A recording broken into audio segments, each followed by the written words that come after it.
Jauh di bawah tembok barat atau tembok ratapan adalah sebuah dunia bawah tanah yang menyimpan rahasia-rahasia Yerusalem kuno di samping beberapa batu terbesar yang pernah ditemukan. Ada sebuah gerbang tertutup.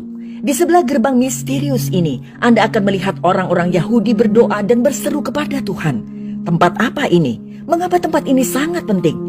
Nah, hari ini kita akan membicarakannya dan kita juga akan membicarakan rahasia-rahasia lain yang dapat ditemukan di terowongan tembok barat.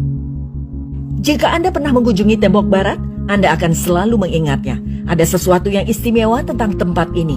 Ketika Anda melihat orang-orang dari seluruh dunia membuka hati mereka dan berdoa kepada Tuhan.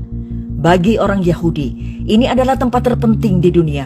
Orang-orang Yahudi berdoa di sini karena mereka mengerti bahwa tempat ini sangat penting bagi Tuhan karena Dia memerintahkan bangsa pilihannya untuk membangun sebuah kuil di tempat ini. Tembok barat mengingatkan kita akan kenyataan ini dan merupakan tempat di mana orang Yahudi mengingat hubungan unik ini dengan Tuhan ketika Dia hidup di antara umatnya. Tetapi tembok barat bukanlah satu-satunya pengingat akan hari-hari mulia ketika bait suci berdiri di Yerusalem. Ada juga dunia tersembunyi yang tidak bisa Anda lihat. Jika Anda tidak tahu kemana mencarinya, apa yang akan saya tunjukkan hari ini akan mengubah perspektif Anda tentang tembok barat atau tembok ratapan dan yang menutupi rahasia yang tersembunyi di bawah jalan-jalan modern Yerusalem. Ada dunia yang sama sekali berbeda yang terkubur selama berabad-abad dan baru sekarang kita dapat melihatnya lagi dan takjub dengan penemuan yang luar biasa ini. Hari ini saya akan membawa Anda dalam perjalanan ke dunia misterius dan saya akan menunjukkan rahasianya. Jadi tidak semua orang tahu bahwa di sebelah tembok barat ada sinagoga yang sebenarnya. Anda dapat memasuki sinagoga dan melihat orang-orang Yahudi mempelajari Taurat dan berdoa. Begitu Anda memasuki sinagoga, Anda akan melihat bahwa itu ada di bawah lengkungan raksasa. Lengkungan ini dinamai oleh penjelajah terkenal Charles Wilson yang bekerja di Yerusalem selama abad sebelumnya. Sekarang, lengkungan ini mungkin berasal dari zaman Islam awal yang menghubungkan Bukit Bait Suci dengan kota bagian atas ke barat. Meskipun lengkungan itu berasal dari periode selanjutnya, tembok tempat lengkungan Wilson berada masih merupakan asli Herodian. Lengkungan ini adalah salah satu dari rangkaian lengkungan pertama yang membentuk sebuah jembatan untuk memunculkan lembah tiropan di bawahnya yang menghubungkan Bukit Bait Suci dengan kota atas tempat istana Hasmonean berada dan tempat sebagian besar keluarga imam tinggal. Oleh karena itu, jembatan ini juga dikenal sebagai jembatan para imam. Selain itu, jembatan tersebut menopang saluran air yang membawa air dari apa yang disebut kolam Salomo di dekat Bethlehem ke waduk besar di Bukit Bait Suci yang dikenal sebagai Great Sea. Jembatan ini terhubung ke salah satu gerbang di mana Anda dapat memasuki Bukit Bait Suci dari barat. Tetapi itu bukanlah gerbang terpenting yang akan kita bicarakan hari ini. Hari ini, di atas lengkungan Wilson Anda dapat melihat batu Herodes. Gambar menunjukkan lokasi di atas lengkungan Wilson hari ini. Tiang gerbang dari Gate of Chain atau gerbang rantai dibangun di atas dua batu besar. Ini mungkin sisa-sisa gerbang Herodian asli yang dibangun di atas lengkungan Wilson. Di sinagoga di sebelah tembok barat, Anda tentu saja dapat melihat tabut Taurat atau tabut kudus, Aron Kodesh yang indah, tempat menyimpan gulungan Taurat. Tabut adalah tempat tersuci di sinagoga.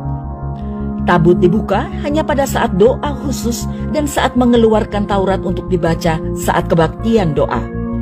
Jadi, tempat ini berfungsi sebagai sinagoga sebenarnya, tapi bukan sinagoga biasa karena letaknya di tempat yang sangat istimewa. Jika Anda melihat lebih dekat ke dasar sinagoga ini, Anda akan melihat lubang-lubang yang tertutup kaca.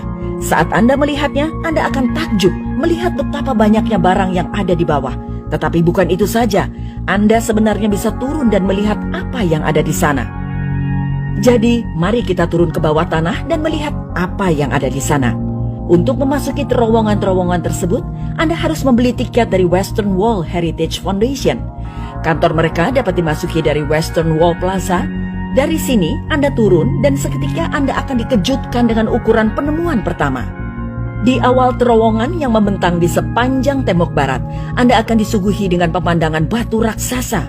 Dua dari batu itu sangat besar dan orang-orang masih mencari tahu bagaimana para pekerja Herodes memindahkan batu-batu besar ini. Batu terbesar berukuran 45 kaki panjangnya yang adalah 13,7 meter, dan 12 kaki tingginya yang adalah 3,5 meter. Diperkirakan berukuran 16 kaki lebarnya yang adalah 5 meter dan berat hampir 600 ton. Bisa dibayangkan beratnya yang hampir 600 ton ini sama dengan berat 200 ekor gajah. Ini sangat berat. Tidak ada mesin modern yang mampu mengangkat batu sebesar itu. Orang-orang menduga bahwa Herodes menggunakan batu sebesar itu untuk membuat platform kuil lebih stabil, sehingga meskipun terjadi gempa bumi, batu-batu besar tersebut akan mencegah bangunan itu runtuh. Tetapi tetap saja bagaimana mereka memindahkannya. Ada sekitar 12 jalur batu reguler di bawah balok batu besar ini, sebelum batuan dasar tercapai. Lubang-lubang yang bisa Anda lihat di bebatuan dibuat di kemudian hari ketika sebuah waduk dibangun di daerah ini. Batu-batu kecil yang diproyeksikan ditempatkan di lubang-lubang ini menahan permukaan plester dengan erat ke dinding. Hari ini, di atas batu besar terdapat batu yang lebih kecil yang berasal dari periode Umayyah. Tapi yang sangat menarik adalah bahwa di sebelah batu besar itu, Anda juga dapat melihat gerbang misterius yang tertutup rapat. Sekarang, ini diyakini sebagai gerbang Warren atau Warren's Gate. Gerbang Warren adalah yang paling utara di sisi barat tembok. Lengkungan di atas gerbang Warren berasal dari periode waktu kemudian, tetapi tiang pintunya pasti Herodian.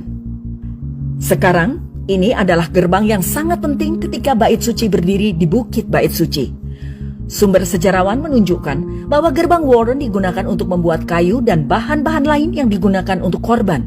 Hari ini juga Anda mengunjungi situs tersebut. Anda juga akan melihat orang-orang Yahudi berdoa di sebelah lokasi gerbang Warren. Ini adalah tempat yang penting, karena gerbang ini paling dekat dengan ruang Maha Kudus yang berada di Bukit Bait Suci. Gerbang Warren telah direkonstruksi dalam model ini menggunakan gerbang Parker sebagai paralel. Garis toko-toko kecil yang telah ditemukan di sepanjang tembok barat berlanjut terus ke selatan, mungkin berlanjut di daerah ini.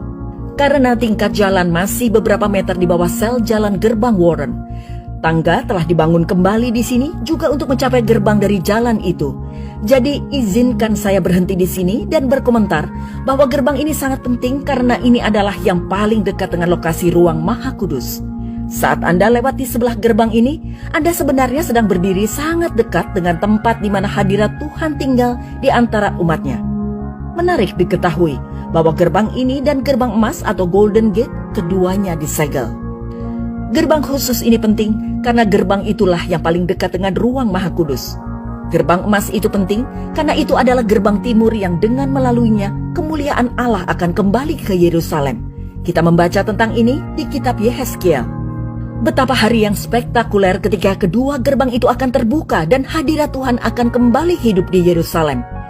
Tapi mari kita lanjutkan perjalanan kita. Saat Anda berjalan di sepanjang tembok barat menuju bagian utara Bukit Bait Suci, Anda akan lihat lebih banyak batu Herodian di jalan. Batu-batu itu dipotong dan disatukan di lokasi itu. Mereka disatukan tanpa perekat atau penjepit logam, namun sangat rapat, sehingga kadang-kadang bahkan tidak mungkin untuk meletakkan silet di antara batu-batu itu. Batu-batu tersebut diletakkan satu di atas yang lain dengan sedikit efek piramida, sehingga penonton tidak merasa seperti dinding itu akan roboh. Batu-batu itu berukuran kira-kira 1 inci atau 2,5 cm yang meredakan ketidaknyamanan psikologis akibat memandangi dinding monumental itu. Para arkeolog memperkirakan bahwa jika semua batu Herodian yang merupakan penggunaan sekunder di sekitar Yerusalem dikumpulkan bersama, hampir seluruh ketinggian tembok Bukit Bait Suci dapat dibangun kembali. Saat Anda terus berjalan, Anda akan tiba di Jalan Herodian. 65 kaki yang adalah 20 meter dari Jalan Herodian telah terlihat di ujung utara terowongan. Sisi atas memiliki balutan marginal, tetapi masih memiliki permukaan yang kasar untuk mencegah terpeleset. Jalan berakhir pada titik ini seperti halnya semua tanda pemotongan batu yang terhubung dengan tembok barat. Jalan tidak pernah selesai di daerah ini karena permukaan batu besar yang tinggi yang tidak dapat disingkirkan oleh para pekerja. Tiang-tiang Herodian juga ditemukan di sepanjang sisi barat jalan. Tiang-tiang ini terdiri dari beberapa bagian dan memiliki kapital Doria yang khas dari struktur pemakaman yang terletak di sekitar Yerusalem pada periode Bait Suci kedua. Oke, jadi jalan dari zaman Herodes berakhir di sini.